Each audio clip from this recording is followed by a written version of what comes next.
Hi friends, வாங்க இன்றைக்கி சேலத்து ஸ்பெஷல் சின்ன கருவாடு தொக்கு எப்படி செய்யுதுன்னு பார்க்கலாம். அதுக்கு இந்த மாதிரி சின்ன கருவாடு நான் 100 கிராம் எடுத்து வச்சுருக்கேன். இது குஞ்சு கருவாடுன்னு சொல்லுவாங்க. இப்போ இந்த கருவாடை நம்ம ஒரு வாணலில் போட்டுக்கலாம். இதை நல்லா வறுத்துக்கலாம். வறுக்கும்போது அந்த கருவாட்டில் இருக்கிற மண், தூசி இதெல்லாமே அந்த வாணலில் கீழே அப்படியே வந்து விழுந்துடும். இப்போ இது பாருங்கள், நல்லா வறுபட்டுருச்சு. இப்போ இதில் அப்படியே தண்ணி ஊற்றி நல்லா அலாசி விடுங்க. இந்த மாதிரி நல்லா கை பிசைஞ்சு இந்த மாதிரி அலாசுங்க. அலாசும் போது அந்த மண்ணெல்லாம் அந்த தண்ணியில் விழுந்து அதை அப்படியே நம்ம புழிஞ்சி எடுத்து வச்சுக்கலாம். இப்போ இது ஒரு 2 to 3 டைம் பண்ணுங்கள். பண்ணதுக்கப்புறம் இந்த மாதிரி புழிஞ்சி நல்லா தண்ணி வடித்து எடுத்து வச்சுக்கலாம். இங்கே பாருங்கள் எவ்வளோ மண் இருக்குதுன்னு. அடுத்து நம்ம ஒரு பேனில் ஒரு 4 ஸ்பூன் எண்ணெய் ஊற்றிக்கலாம். 1 ஸ்பூன் கடுகு உளுந்தம் பருப்பு, சின்ன வெங்காயம் 100 கிராம் இப்படி 2ஆக கட் பண்ணி போட்டுக்கலாம். இதே நீங்கள் பெரிய வெங்காயம் போடுறதா இருந்தால் நீல வாக்கில் ஒரு வெங்காயம் கட் பண்ணி போட்டுக்கோங்க. 6 பல்லு பூண்டு இந்த மாதிரி சின்னதாக கட் பண்ணி போட்டுக்கலாம். ஒரு கொத்து கருவேப்பிலை போட்டுக்கலாம். இது எல்லாமே நல்லா வணங்கணும். வணங்கினதுக்கப்புறம் ஒரே ஒரு பெரிய தக்காளியாக எடுத்து மிக்ஸி ஜாரில் அடித்து வச்சுருக்கிறேன். அந்த பேஸ்ட்டையும் இப்போ இதிலே ஊற்றிக்கலாம்.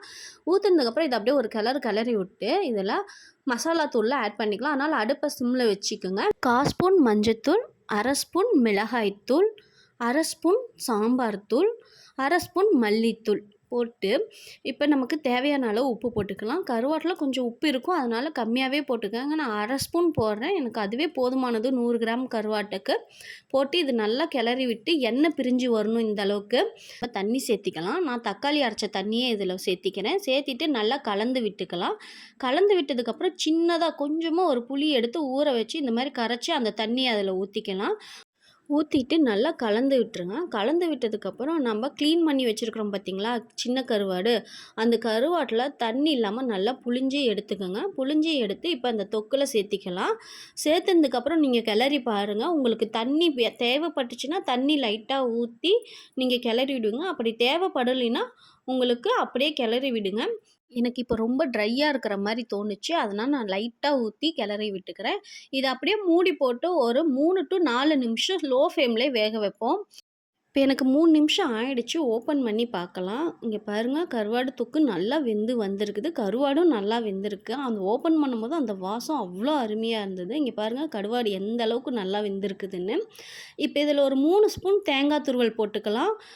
போட்டு நல்லா கலந்து விடுங்க. கலந்து விட்டதுக்கப்புறம் அடுப்பை ஆஃப் பண்ணிடலாம். ஆஃப் பண்ணதுக்கப்புறம் கொஞ்சமாக கொத்தமல்லி தழை போட்டு நல்லா கிளறி விடுங்க. கிளறினதுக்கப்புறம் சூடான சாப்பாட்டில் இந்த மாதிரி கருவாடு தொக்கு வச்சு சாப்பிட்டா அவ்வளோ அருமையாக இருக்குங்க. இதை நீங்கள் ட்ரை பண்ணி பாருங்கள். நான் சொன்ன மாதிரியே செஞ்சு பாருங்கள். அவ்வளோ டேஸ்ட்டாக இருந்தது. உங்களுக்கு இந்த ரெசிபி பிடிச்சிருந்தா லைக் பண்ணுங்கள், ஷேர் பண்ணுங்கள், சப்ஸ்கிரைப் பண்ணுங்கள். தேங்க்யூ ஃபார் வாட்சிங். பாய் ஃப்ரெண்ட். நெக்ஸ்ட் வீடியோவில் பார்க்கலாம்.